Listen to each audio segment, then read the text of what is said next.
Hello students, once again I am before you with the second video for lesson 3 going for water written by Robert Frost of class 5.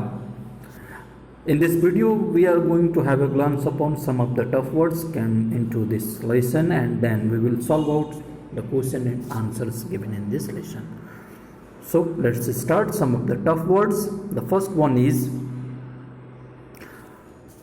tone, T-O-N-E. The synonyms for tone is hue, S-U-E, M-O-O-D, mood, and temper. Temper means, और इसका हिंदी में अर्थ होता है मनस्थिति. The second word is delight. Delight, synonyms for delight is joy, charm, rapture, और इसे हिंदी में आनंद या खुशी कहेंगे. The third one is brook. Brook, what does brook means? Brook means abide, permit, regulate. पानी के एक छोटे से मुहाना को भी ब्रुक कहते हैं, स्ट्रीम भी आप कह सकते हैं, और इसको बर्दाश्त करना या फिर अनुमति देना भी ब्रुक कहा जाता है. Pail, P-A-I-L, pail. Pail means आप बकेट, टैंक, टब इत्यादि कह सकते हैं. These are the synonyms for pail. The next word is sick. Sick means S-E-E-K, sick. Sick synonyms इसका होगा अटेम्प्ट, इंक्वायर, सर्च, और हिंदी में खोजना, जानकारी प्राप्त करना. नॉट लॉथ. नॉट लॉथ का मतलब नॉट अनविलिंग, मतलब मन से. As if. एज इफ का सिनोनिम्स एज दाओ या फिर ऑल दाओ. इसका हिंदी में अर्थ हो जाएगा जैसे कि. Then downed.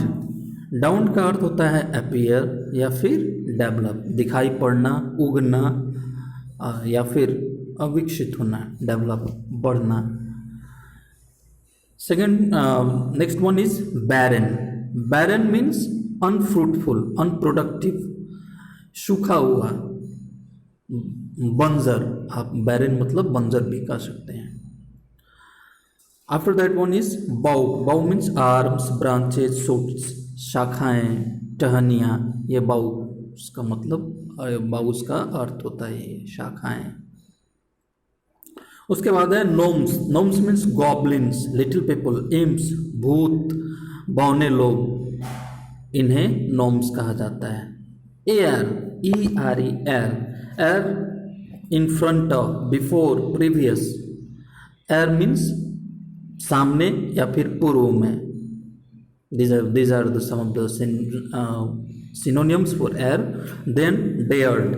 Dared के लिए synonyms dare होगा, brave होगा, defy होगा, risk होगा. इसको हिंदी में हिम्मत या चुनौती कहा जाता है. hush. hush मतलब काम. lull, gag, peace, quiet, शांति, चुप्पी. उसके बाद है स्लेंडर. स्लेंडर मीन्स फेंट, नैरो, फीबल, स्मॉल. हिंदी में इसे संकीर्ण या मध्यम कहते हैं. उसके बाद आता है टिंकलिंग. टिंकलिंग का जो सिनोनिम्स होगा वो होगा क्लैटर, रिंग, सीमिंग, जिंगल, और हिंदी में इसे खनक कह सकते हैं. उसके बाद है ब्लेड. ब्लेड का अर्थ ब्रांड आप कह सकते हैं, नीडल कह सकते हैं, स्पीयर कह सकते हैं, शोर्ड कह सकते हैं, और हिंदी में तलवार या फिर बर्छा कहा जा सकता है. So this where some of the words and their synonyms and their meaning in the Hindi. Now let's move to the question and answer given in this lesson. The question number 1 is very simple. Where did the children go carrying the pail and can? यानी बच्चे बाल्टी और can लेकर के कहाँ गए? What did they need?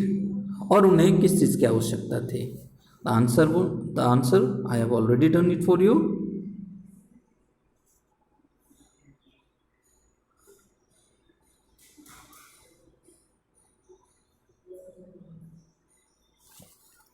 The children went to brook nearby the wood with a pail and can to fetch water. बच्चे book जो कि जंगल के पास में था वहाँ पर बाल्टी और कैन लेकर के पानी लाने के लिए गए। फिच वाटर मतलब फिश मतलब लाना, ब्रिंग और वाटर मतलब पानी, यानी पानी लाने के लिए बच्चे जंगल के पास वाले ब्रुक में गए। Second question, which season is mentioned in this poem? When you will go through this lesson, you may come to know.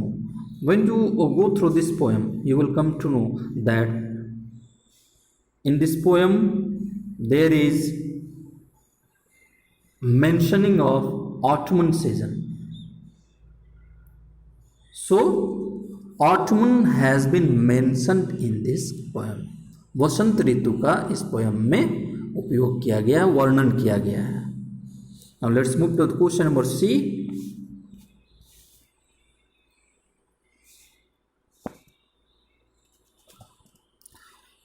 Were the fields and woods familiar to children? क्या वो जो मैदान थे और जो जंगल थे वो बच्चे उससे परिचित थे? Pick up lines from the poem to support your answer. अब पोएम से कुछ ऐसे लाइन्स चुनने हैं जिससे कि आपके आंसर को सपोर्ट मिले, जो आपके आंसर को जस्टिफाई करते हैं। So now let's move to the answer for question number C. Yes, the fields and woods were familiar to the children. हाँ, जो खेत थे, जो मैदान थे और जो जंगल थे वो बच्चों के फेमिलियर थे। और वो लाइन्स कहाँ से मिलते हैं? Not loath to have excuse to go because the autumn eve was fair though chill because the fields were ours and by the brook our woods were there. ये जो फील्ड्स वेयर आवर यहाँ से लेकर के और इस पंक्ति तक वेयर देयर के बीच में ये पता चलता है कि वो जो जंगल थे और जो फील्ड थे उससे बच्चे परिचित थे। The last two lines of the stanza justifies that children were familiar to field and woods. Now let's move to the question number D. What was it that the children hear before actually seeing it? देखने के पहले बच्चों को किस चीज की आवाज आ रही थी? What was it? Question answer for D is children heard the tinkling fall of the brook. बच्चों को ब्रुक के बूंदों के टप टप करके नीचे गिरने की आवाज आ रही थी। Now let's move to the question number ई।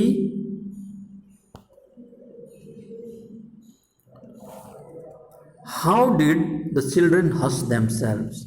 बच्चों ने अपने आप को कैसे काम किया? हश मतलब काम, क्वाइट, अपने आप को कैसे शांत किया?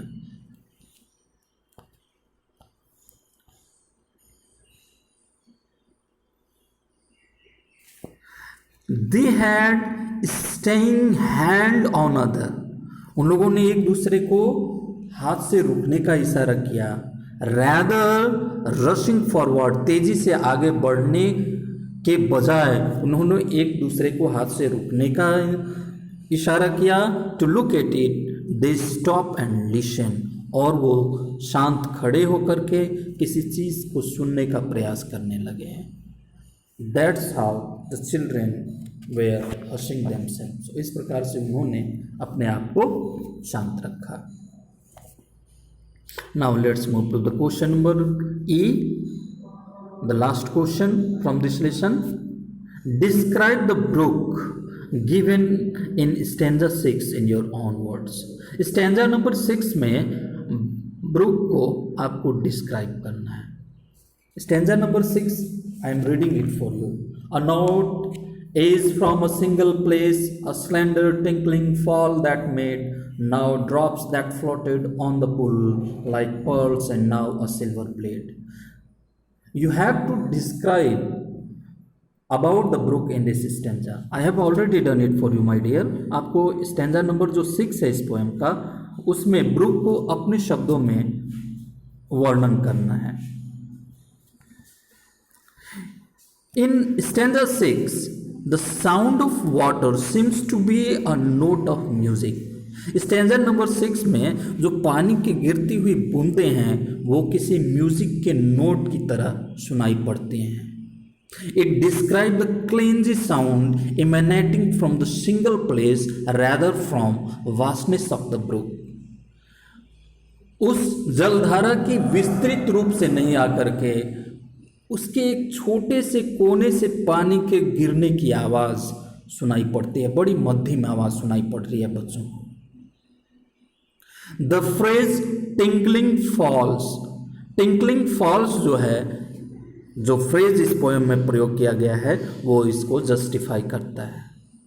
Next is the dropping downs of the brook into pool can be resembled by metaphor of pearls.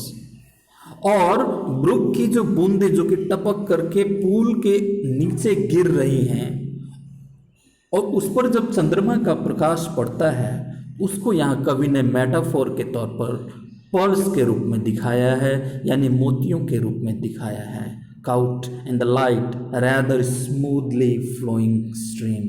पानी की किसी बहती जलधारा के ऊपर चंद्रमा के प्रकाश के पड़ने पर से जो दृश्य उत्पन्न होता है वो नहीं दिखा करके पानी की छोटी छोटी बूंदें जब पुल पर पड़ रही हैं, नीचे गिर रही हैं, उन बूंदों के ऊपर जब चंद्रमा का प्रकाश पड़ता है और वो जब चमकते हैं तो उसे पर्ल्स के रूप में यानी मोतियों के रूप में कवि ने दिखाया है।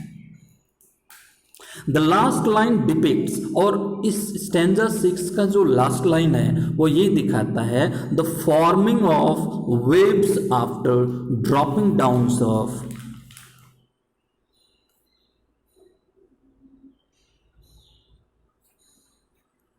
ड्रॉप्स, यानी पानी के बूंदों के गिरने के बाद पुल में जो लहरें उत्पन्न होती है। And when the moonlight reflects from it, और जब चंद्रमा का प्रकाश उन तरंगों से परावर्तित होकर के लौटता है, इट इज ऐसा लगता है एज इफ, जैसे like a silver blade floating on the surface of water, पानी की सतह पर कुछ चांदी की तलवार तैर रही है। So this was a small description about, this is the description of the stanza 6 in this poem. So students, this is all for today. In the next video, we will come up with the remaining part of the exercise. Till then, keep learning and don't forget to go through the poem, read it nicely. Thank you very much. See you in the next video.